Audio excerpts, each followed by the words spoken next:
c'est Alexandre pour Technoïd. Aujourd'hui, on va parler du Galaxy A5 2017. On va faire son test, puisque donc je l'ai eu depuis quelques temps, et donc je peux maintenant donner mon avis.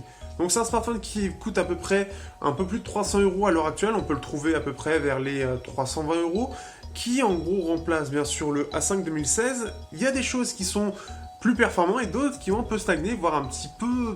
il y a eu quelques petites choses, notamment l'appareil photo qui a été vivement critiqué, mais je crois qu'avec les différentes mises à jour logicielles, ça s'est beaucoup amélioré.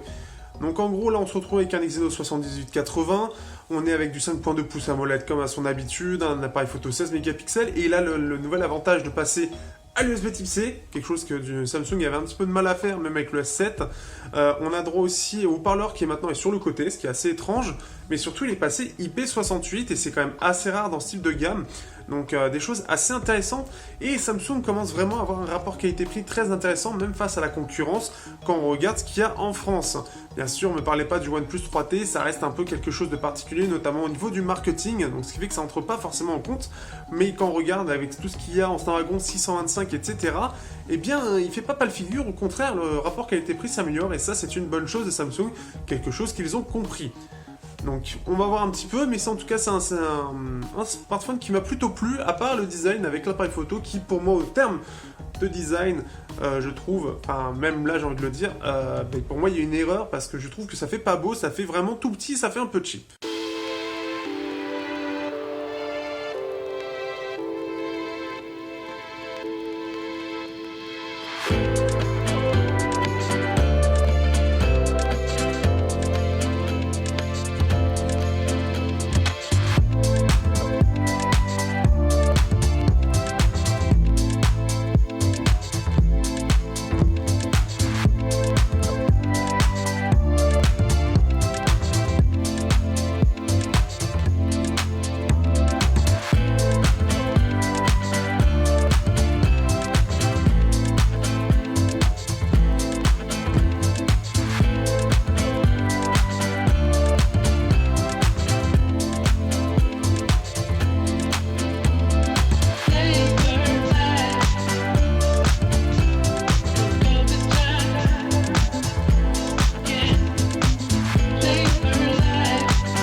Au niveau du design, donc là on reprend un petit peu ce qui a été fait entre le A5 et le S7, c'est-à-dire que les angles ont été un petit peu plus arrondis comme on peut le voir, et on a le dos qui est incurvé. Mais d'abord faisons un peu le tour du propriétaire. Sur la façade avant, nous avons droit au lecteur d'empreintes avec les touches ici sensitives comme à son habitude.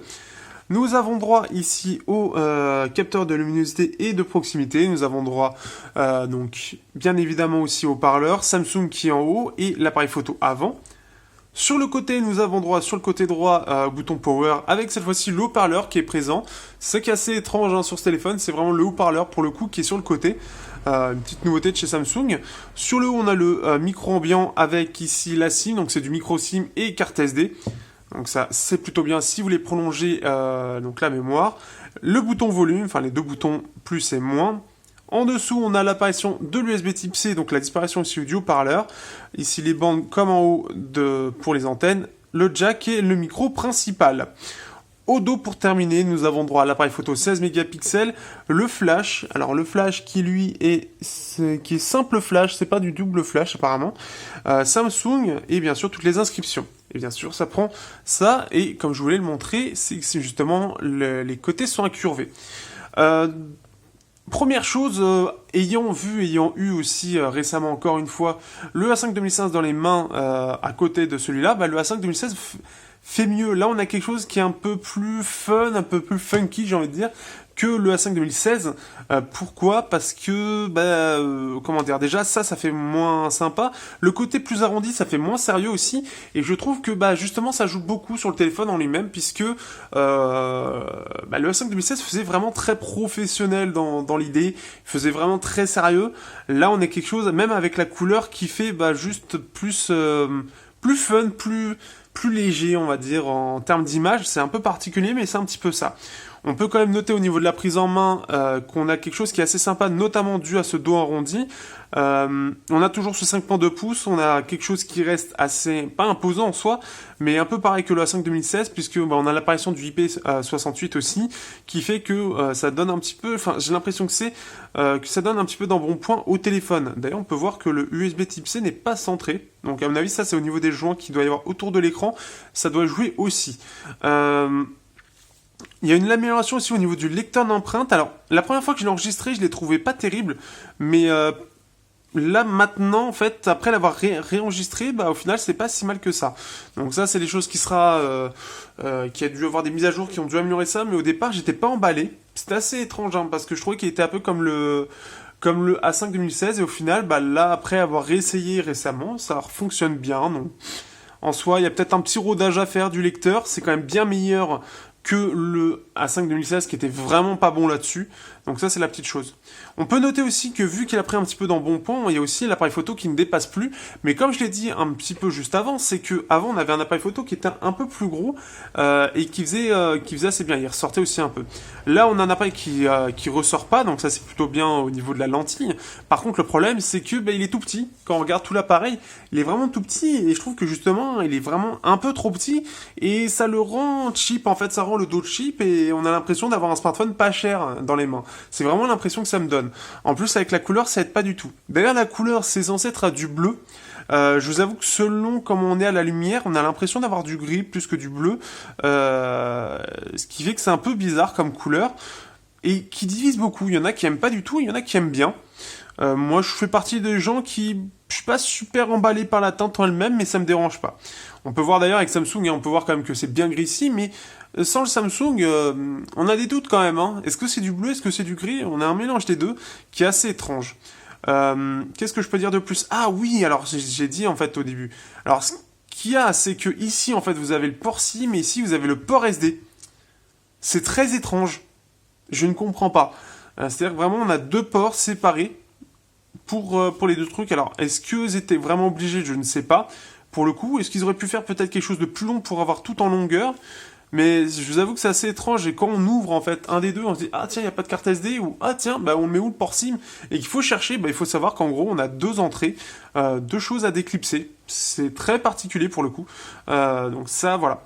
On a aussi bien évidemment, j'en reparle juste après dans la surcouche, puisqu'on a fait un petit peu le tour, mais on a l'ambient display, ce qui est plutôt bien, c'est comme ça en fait on a toujours ça qui s'affiche. Qu'est-ce que je peux dire de plus sinon? En soi, voilà, en gros, le design est moins sérieux, mais il reste assez efficace. Les gens aiment plutôt bien dans l'ensemble ce design-là. Moi, je le trouve plutôt sympa, mais moins sérieux. Je sais pas vraiment ce qui a voulu être passé par Samsung en fait du côté du A5. Ce changement un petit peu de design, il fait vraiment pas forcément. Je trouve qu'il divise beaucoup. Hein, des retours que j'ai eu dans l'ensemble, c'est qu'il divise beaucoup et qu'il plaît vraiment pas à tout le monde. Pour moi, Samsung aurait dû continuer dans la lancée du A5 2016 qui était vraiment très intéressant et qui donnait déjà une bonne chose, vraiment un bon design à la gamme A, quelque chose de très carré, très sérieux, très... Voilà quoi, il en imposait, je trouvais, limite presque plus, et c'est peut-être ça aussi, hein, je trouve qu'il en imposait plus que le S7, il était plus sérieux, il était plus réussi à mon sens. Mais là, il y a eu ce changement-là. Ce qui est quand même super agréable aussi, c'est qu'enfin Samsung passe à l'USB Type C, même pour ce modèle-là, c'est quand même très intéressant, ce qui fait qu'on va avoir droit à la charge rapide en USB Type C, et on va plus devoir s'emmerder à trouver le bon sens du câble. Bon, soit ça reste pas grand-chose, mais c'est toujours ça de prix. Sinon, je pense qu'on a fait un peu le tour du design, donc voilà, après, ça divise. Moi, je trouve que ça passe, c'est surtout au niveau de la prise en main que je trouve assez sympa. Le capteur d'empreinte s'est bien amélioré aussi, ce qui est une bonne chose, parce qu'on était vraiment parti de loin avec le A5 2016 et même les anciens capteurs de Samsung. Ça reste quand même moins bien que du côté de la concurrence. Au niveau de la surcouche, donc là, on est sur du Android 6.0.1, donc là-dessus, forcément, on n'est pas forcément bien à jour, il est sorti depuis quelques temps. Il faut savoir que Nougat est prévu pour cet été, mais il ne devrait pas changer énormément de choses au niveau de l'interface. On va surtout avoir le multitâche qui va être complètement débloqué. Donc on est sur la version exacte, donc c'est la A520 XXX U1 AQ C7. Voilà, surtout les derniers chiffres qu'il faut retenir. Donc je suis sur cette version qui est la dernière version logicielle par rapport au test. Donc là on est le 30.05. Voilà, ce qu'il y a à retenir. Au niveau de l'interface, alors pour moi, il y a quand même des bonnes améliorations. La seule petite chose, pour dire rapidement, les mauvais points, la seule petite chose au niveau de la fluidité, bah, c'est parfois l'arrivée sur Update qui peut ramer un petit peu, mais c'est comme Google Now, je veux dire, sur d'autres appareils.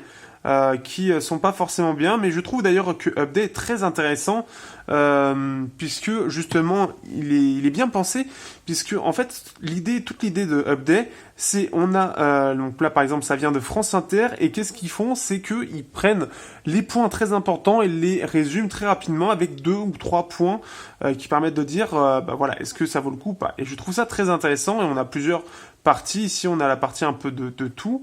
Et là, voilà, top news. Et après, on va passer au sport. Donc là, par exemple, c'est le sport. Après, il doit y avoir humour. Après, divertissement, société, lifestyle. Et on peut le gérer nous-mêmes, dire qu'est-ce qu'on aime ou non. Ensuite, qu'est-ce qu'on a? On a le petit côté, le navigateur Samsung qui est assez sympa. Donc, qui je trouve est assez joli. Et le gros avantage au-delà de ça, du petit souci derrière comme je l'ai dit, de update au niveau de la fluidité, c'est que vraiment, même je trouve par rapport à l'ancien l'UA5 2016, il y a une grosse amélioration là-dessus. Le processeur étant aussi bien amélioré. On a droit aussi ce qu'il y a de bien, c'est on a assistant vidéo, Amazon Assistant, bloqueur de contenu, qu'on peut installer, donc des petites extensions au navigateur qui est très très sympa en plus. Donc là, on peut même choisir celui qu'on veut, comme quoi même eux s'y mettent. Il y a plein de petites choses comme ça, donc ça c'est intéressant. Donc ça plaît à beaucoup de gens d'ailleurs. C'est vrai qu'elle est bien optimisée, c'est vraiment un bon navigateur. Donc même vous pouvez l'utiliser d'ailleurs ailleurs sur vos téléphones à vous.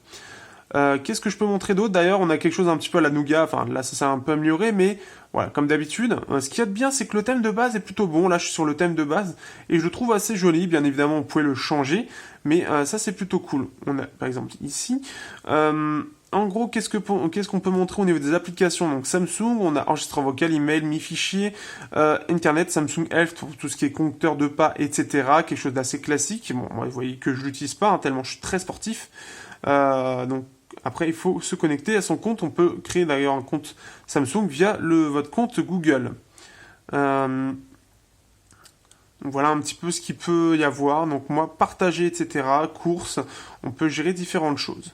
Ensuite, tac, on revient là. Arrête de tourner. Hop. On a S-Voice, bon bien évidemment S-Voice quoi. Samsung Members et dossiers sécurisés, donc avec le lecteur d'empreintes. Voilà un petit peu, on a aussi un partenariat avec Microsoft, avec Word, Excel, etc. Pas forcément très très utile, mais ça peut intéresser certaines personnes. Vous avez Galaxy Apps avec quelques petites choses qui sont exclusives à Samsung. Donc par exemple Samsung Music, KidMod, Soundcamp, etc. Donc des petites choses qu'on peut lire ici. Donc, top appli, voilà, donc des petites choses par-ci par-là qui peuvent vous intéresser du côté de Samsung. On a le téléphone, message, galerie, donc des choses qui n'ont pas forcément beaucoup changé par rapport à ça. Hop, qu'est-ce que nous avons d'autre? Calculatrice, radio, donc ça c'est plutôt bien qu'on ait toujours la radio, ça n'a pas disparu, et ça c'est une bonne chose. Qu'est-ce que nous avons d'autre derrière? Donc, après on en a fait à peu près le tour. Ce qu'il y a de bien aujourd'hui, c'est que Samsung a vraiment limiter vraiment l'intégration d'applications en ayant des milliers d'applications, et c'est plutôt bien en fait, et justement on peut récupérer une bonne partie via Galaxy Apps en fait, et c'est surtout ça son intérêt. On a, vous voyez, au niveau du multi-fenêtre, il n'y en a pas forcément énormément, mais on en a quand même beaucoup, et ça c'est une bonne chose qui fait que ça permet de limiter la casse par rapport donc à ce qui se passe avec Android Nougat, qui devrait quand même arriver bientôt. Donc les petites choses, une surcouche qui en soi franchement j'ai trouvé vraiment qu'elle est très fluide. J'aime beaucoup les animations qui ont été faites, qui ont été beaucoup travaillées, et on se retrouve avec quelque chose d'assez sympa. D'ailleurs je suis sur le multitâche, et il y a quelque chose de très étrange.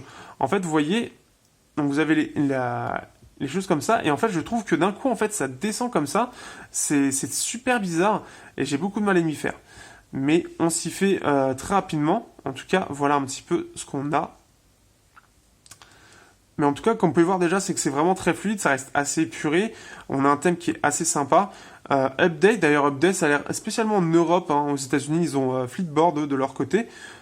Qu'est-ce que je peux vous montrer d'autre? Au niveau ici, vous voyez, au niveau des paramètres, ça a été énormément retravaillé.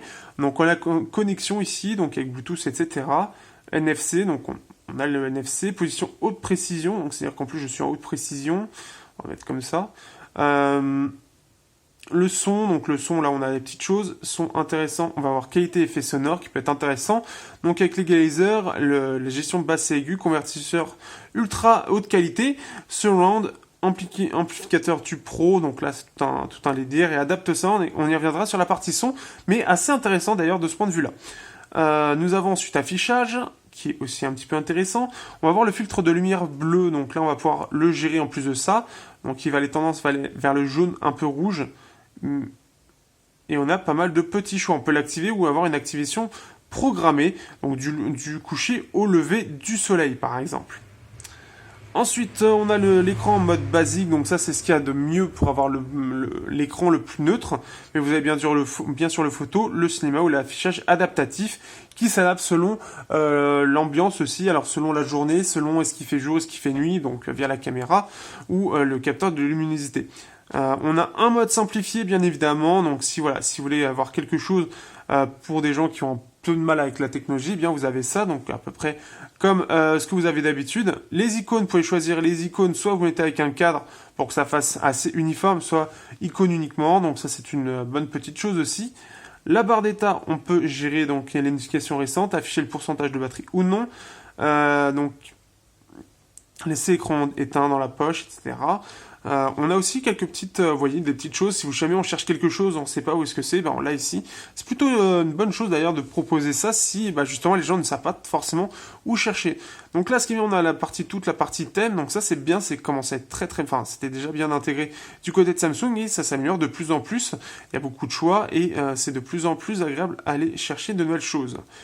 Ensuite, maintenance de l'appareil. Donc là, ce qui est bien, c'est que de base, il va nous dire des petites choses, ça se fait automatiquement. Mais on a quand même accès à batterie, stockage, RAM et protection. Donc là, si je vais dans batterie, on a vraiment quelque chose qui est simplifié. C'est ça qui, je trouve, est vraiment bien foutu. C'est que c'est totalement refait par Samsung, mais je trouve ça bien.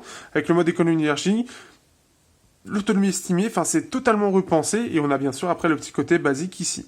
Donc là, comme je ne l'ai pas forcément beaucoup utilisé, on voit ici ça.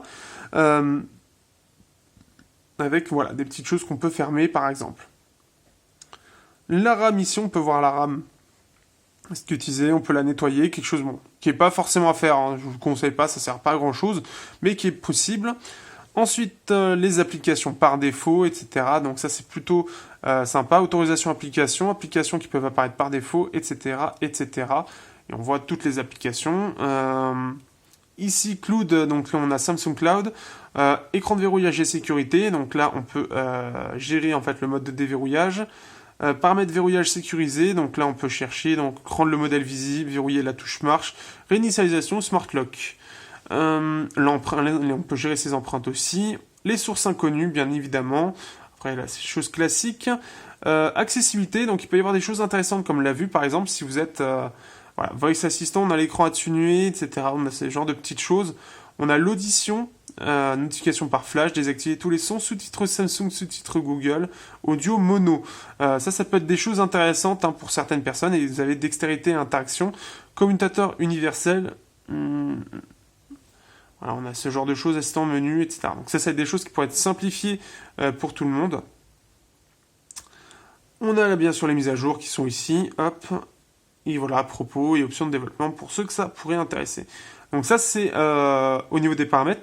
Donc voilà, on sent vraiment que au fur et à mesure, Samsung améliore sa surcouche et on a quelque chose de mieux en mieux, je trouve, de plus en plus agréable à utiliser pour la vie de tous les jours. Et puis au niveau de l'optimisation aussi, on a quelque chose de très très bien optimisé.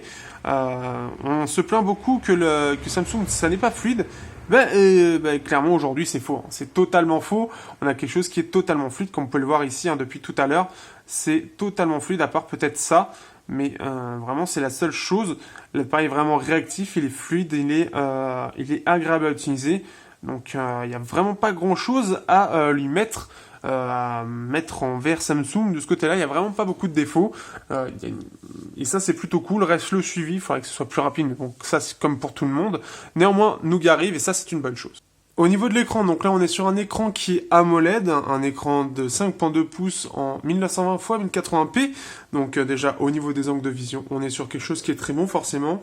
Merci les écrans AMOLED. Au niveau de l'affichage, donc là si on désactive, au minimum on va être très bas, donc là on voit très peu, et au maximum là ça va être quelque chose justement de très puissant. Là-dessus, Samsung s'améliore.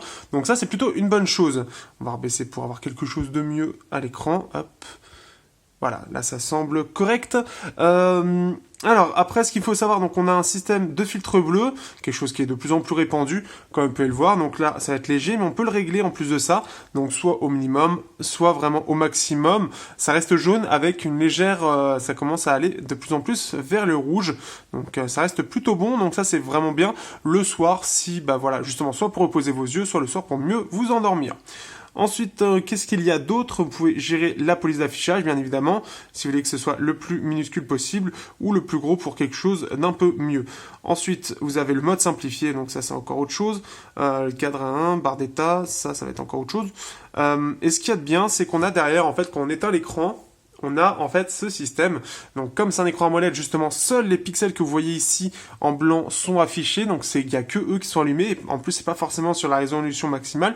Ce qui fait que ça consomme extrêmement peu de batterie. Ça vous permet toujours d'avoir l'heure et les notifications normalement d'afficher. Donc je trouve que ça c'est plutôt une bonne chose. C'est bien parce qu'on n'a pas besoin de réveiller son téléphone pour savoir quelle heure il est. On a juste à le regarder. Donc comme le S7. Et on a cet affichage qui apparaît. Ce que je trouve une bonne idée. Donc ça c'est plutôt cool. Et ça permet de voir les différentes notifications que l'on a.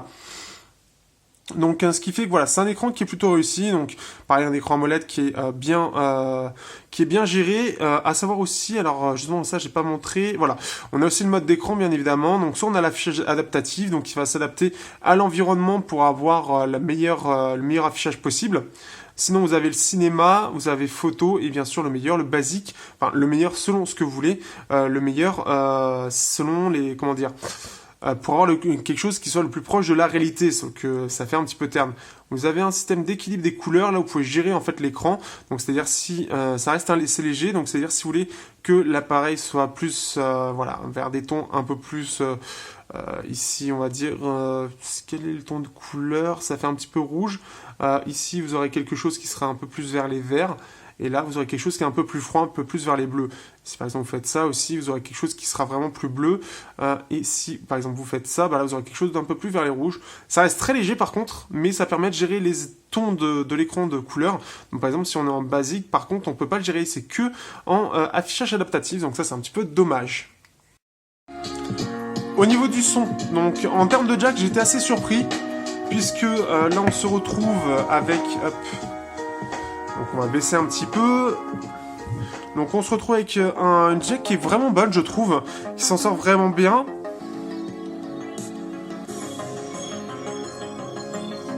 Donc il s'en sort vraiment bien dans le sens où pour un smartphone de cette gamme, sachant que il se met un peu face, hop, on va l'éteindre.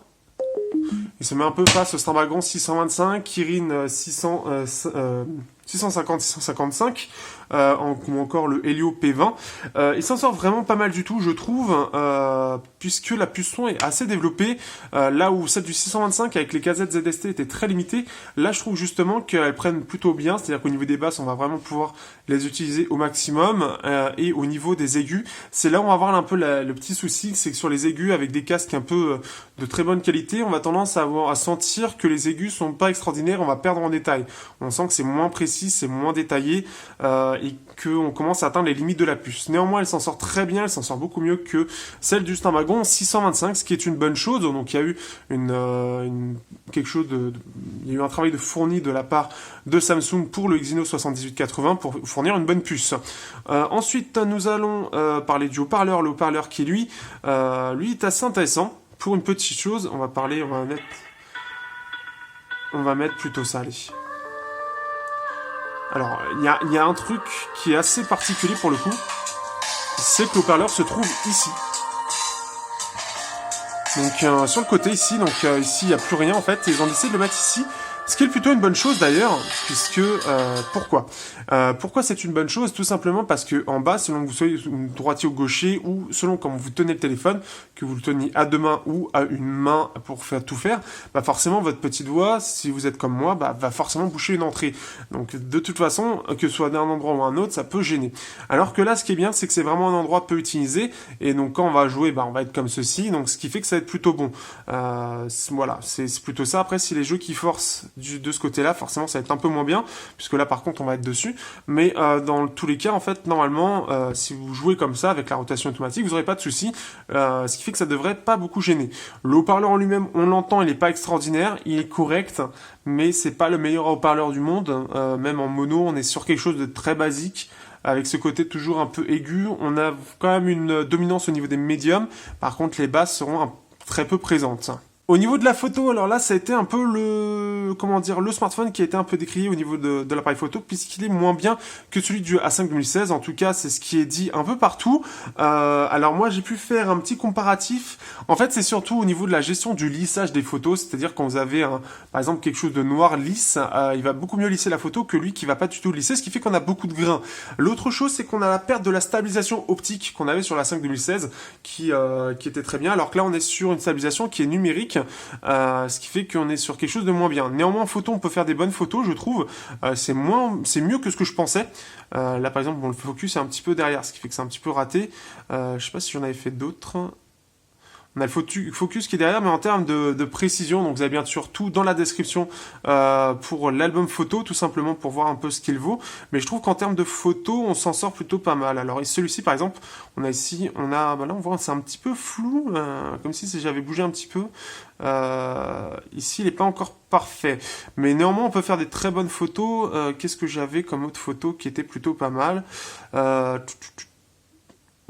Après, vous avez tout de toute façon du côté, peut-être ici, vous avez tout dans la description, mais on a quand même quelque chose qui est plutôt pas mal en termes de précision, hein. On est quand même sur quelque chose de très correct. C'est surtout qu'en fait, au niveau de la netteté, on sera quelque chose sur un petit peu moins bien quand même.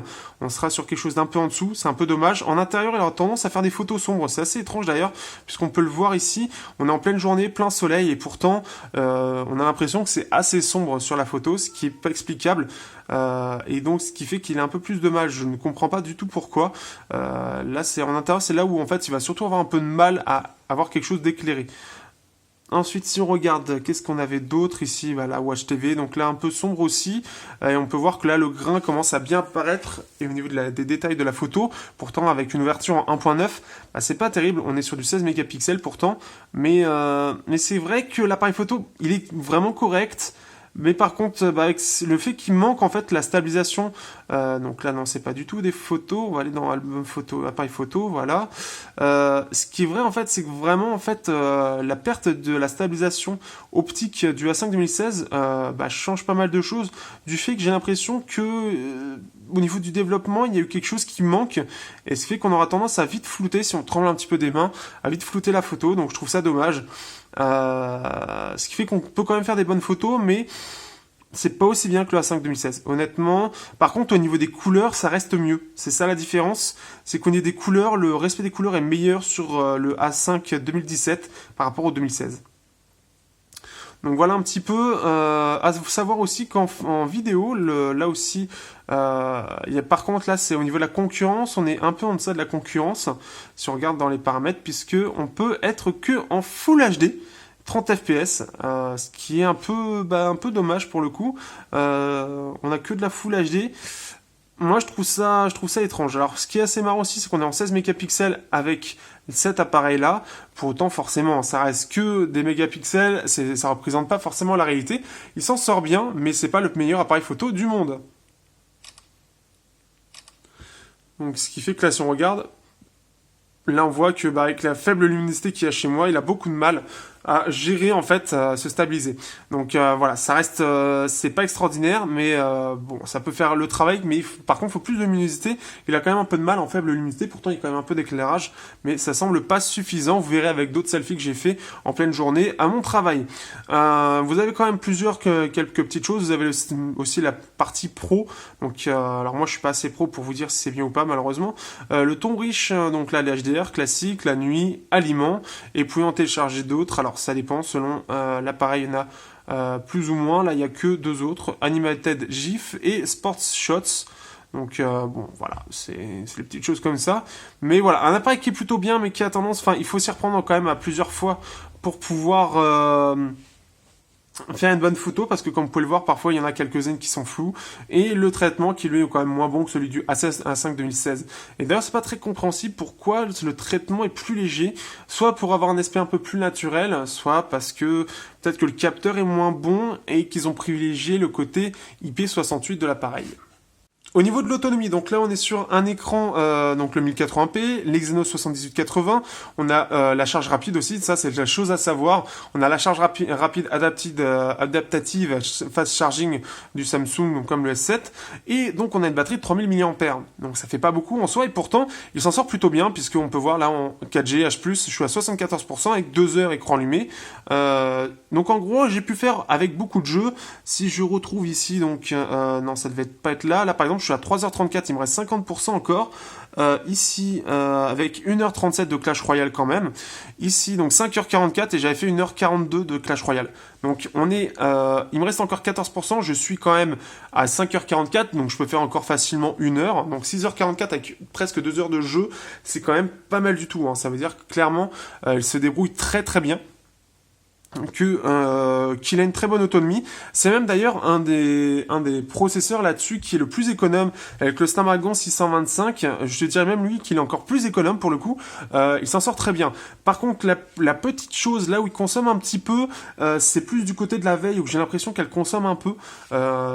Après, ça dépend des téléphones, mais je trouve qu'elle consomme un petit peu, c'est surtout ça.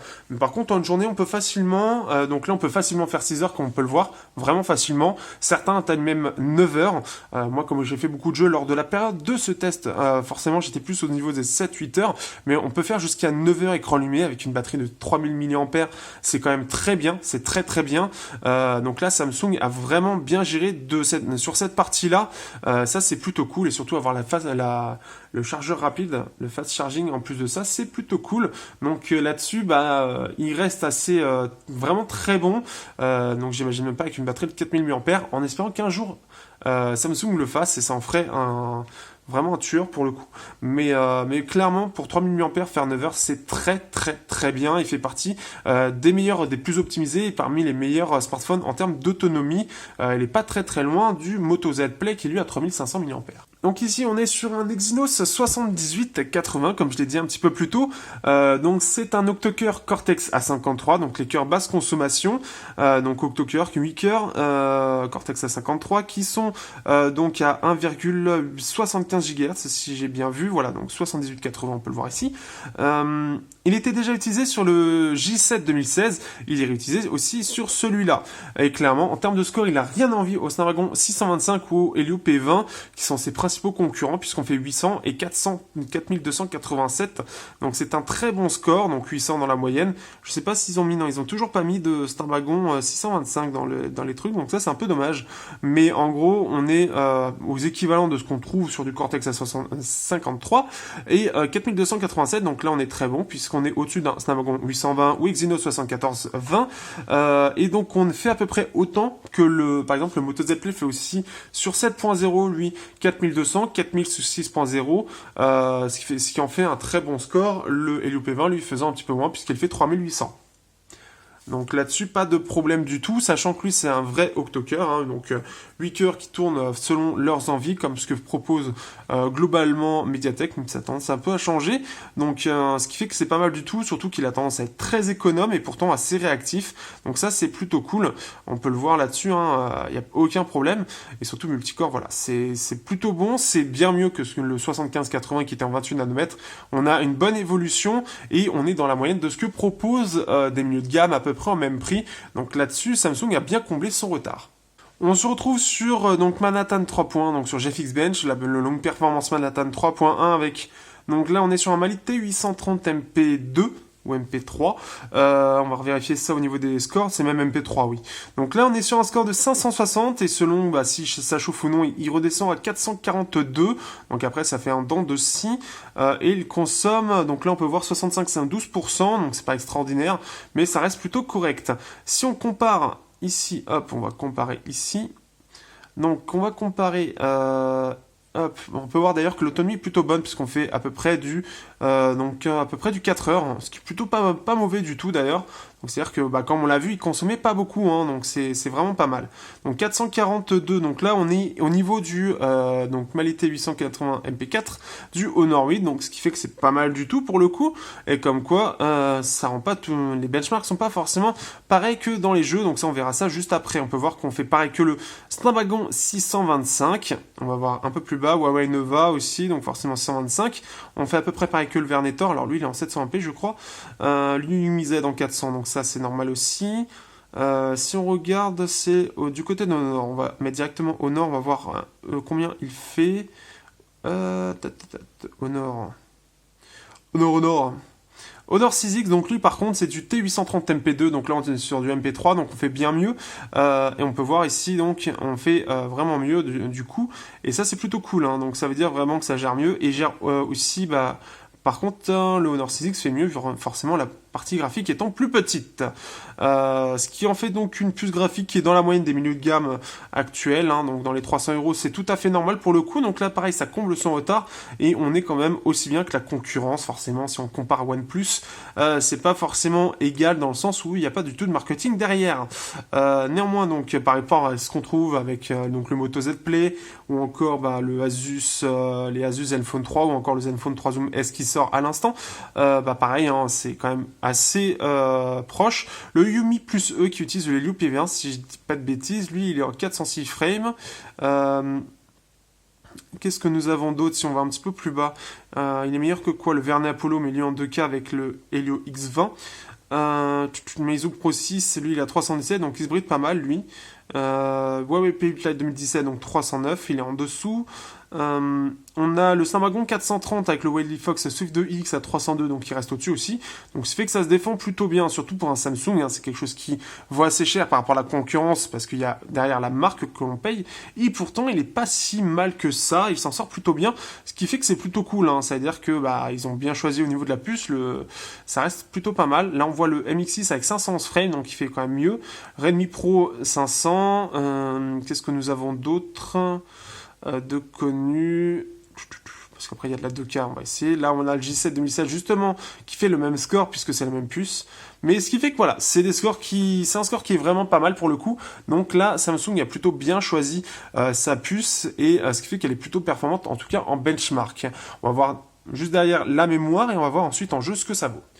Au niveau de la mémoire, donc là pour finir avec Androbench, donc là on est sur du séquentiel en 181 mégabits par seconde, en écriture 60, en lecture aléatoire, donc là on est à 21 et en écriture aléatoire à 10, après SQL donc 693, 999 et 1221. Donc là si on regarde, donc là ce qui fait que c'est des scores plutôt pas mal, pas mauvais mais pas extraordinaire non plus, ce qui fait que là il veut pas, d'accord, donc... On va voir, mais c'est plutôt pas mal. On est sur quelque chose... pourquoi il veut pas se connecter? Bon, il veut pas se connecter, c'est pas grave. Mais en gros, on est sur une moyenne donc, de mémoire eMMC 5.1. Donc pas une mémoire extraordinaire, puisqu'aujourd'hui on a l'UFS 2.0 et 2.1 qui sont bien meilleurs. Là on est sur quelque chose de correct, mais pas extraordinaire non plus. C'est pas la meilleure mémoire qu'on peut trouver sur le marché à peu près à 300 €, mais c'est ce qu'on retrouve en général, donc pas de souci de ce point de vue-là. Il a des bons scores en lecture aléatoire, ce qui fait que là-dessus c'est plutôt bien, parce que ça c'est plus pour par exemple les petites applications qu'il doit ouvrir, donc c'est correct, c'est un bon score. Donc là c'est plutôt une bonne mémoire, même si c'est de l'eMMC de 5.1, pardon. Au niveau des jeux, donc là on se retrouve sur Battle Bay, pour ceux qui s'y intéressent, donc c'est l'un des derniers jeux de chez des producteurs d'Angry Birds, et donc c'est un jeu en 3D qui ressource qui fait un peu MOBA, et qui est assez sympa. Qu'on peut voir en tout cas, il le gère très bien, il est très fluide, il y a quelques petits micro-ralentissements que je n'explique pas, mais néanmoins, il arrive sans problème à s'afficher. Et c'est très fluide. D'ailleurs, au niveau du jeu, au niveau de la chauffe, il n'y aura pas de souci particulier. Donc clairement, une puce qui est bien adaptée pour le jeu au final, même si elle semble pas très bien, hein, c'est vraiment du milieu de gamme, voire presque bas de gamme, surtout avec du MP3, donc même quand même un petit peu mieux que ce que propose le Kirin 650, qui lui est en MP2. Donc ce qui fait que c'est plutôt une bonne chose. Donc voilà un petit peu, en tout cas, voilà, sur un jeu tel que Battle Bay, pas de souci particulier. La puce est assez performante, ou du moins les jeux sont assez bien optimisés pour tourner sur là-dessus, en fait, sur des téléphones milieu de gamme qui sont pas... comment dire, je suis un peu dans le jeu, donc j'ai un peu du mal, mais qui sont pas à fond sur les graphismes, justement, et qui préfèrent privilégier la partie processeur. Comme quoi, surtout que, bon, les jeux sont faits pour tourner sur un maximum de téléphones, ce qui fait que ça pose pas de gros problèmes.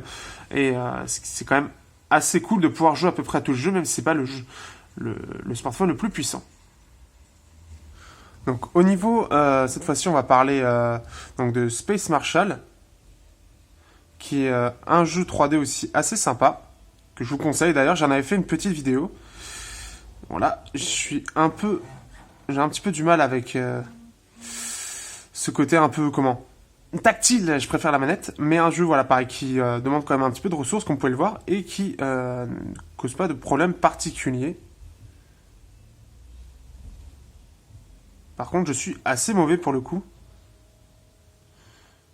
C'est bien la manette. Je peux vous dire, c'est très bien la manette. Mais comme vous pouvez le voir, pas de soucis.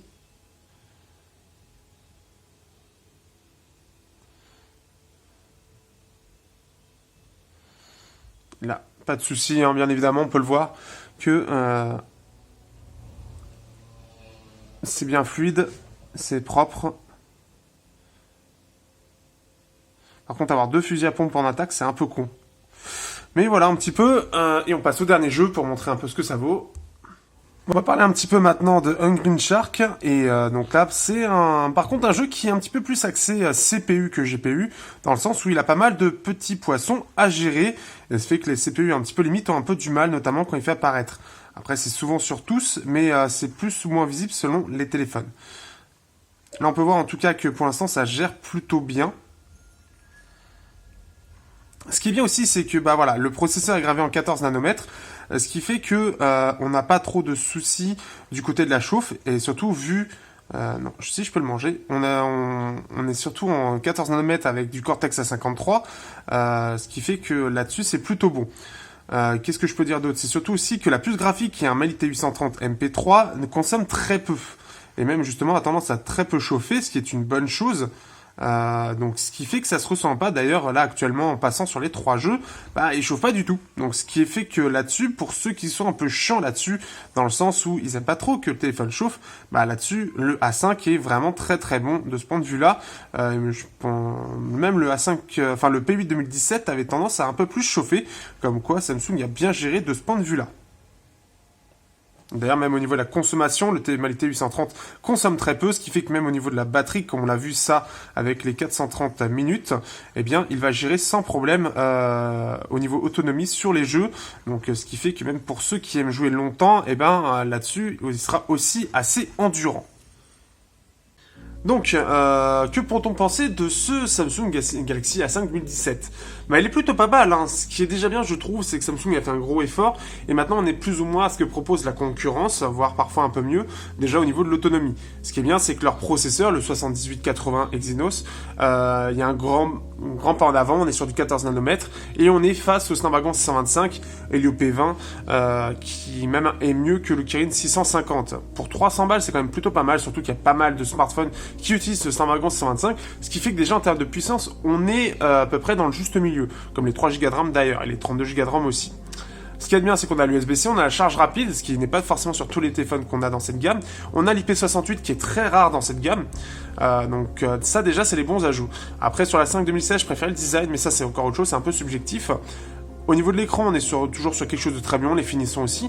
Par contre, là où il y a une régression, c'est au niveau du capteur photo, puisque là, on est toujours en 1080p, on peut pas être en 4K. Et aussi, donc, le design, j'aime pas. C'est moins bien que je trouve même le A5 2016. On perd la stabilisation optique. Et le capteur semble être le même, mais avec un traitement photo moins poussé, ce qui fait que bah, c'est un peu moins bon, même si au niveau des couleurs, par contre, c'est un peu mieux. Ce qui fait que, voilà un petit peu déjà ce qu'on peut y penser. On le trouve aujourd'hui aux alentours de 300-350 euros, ce qui, je trouve, reste un assez bon deal, surtout pour du Samsung. C'est quand même assez étonnant d'avoir un assez bon rapport qualité-prix du côté de Samsung. On est dans la bonne moyenne, on est à du Asus qui est un peu moins cher, en 5.5 pouces, à peu près le même prix, je crois. Ce qui fait que c'est plutôt pas mal et il se défend bien face à la concurrence. Le côté IP68, qui a quand même un coup derrière quand même, fait qu'aussi il se débrouille bien par rapport à ça, puisque là c'est un petit plus qu'il a par rapport à la concurrence.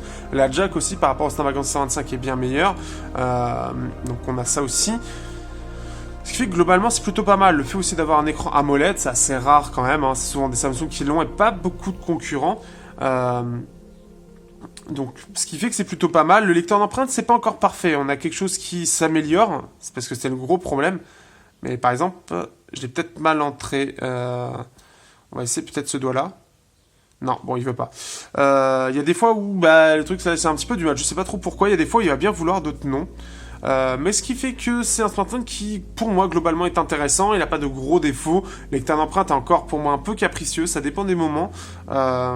Mais il n'a pas de gros défauts. C'est ça qui est bien face à la concurrence. Il y a une bonne amélioration. Ce qui en fait, voilà, un Samsung qui, pour une fois, pour cette année, est vraiment dans le sens réussi.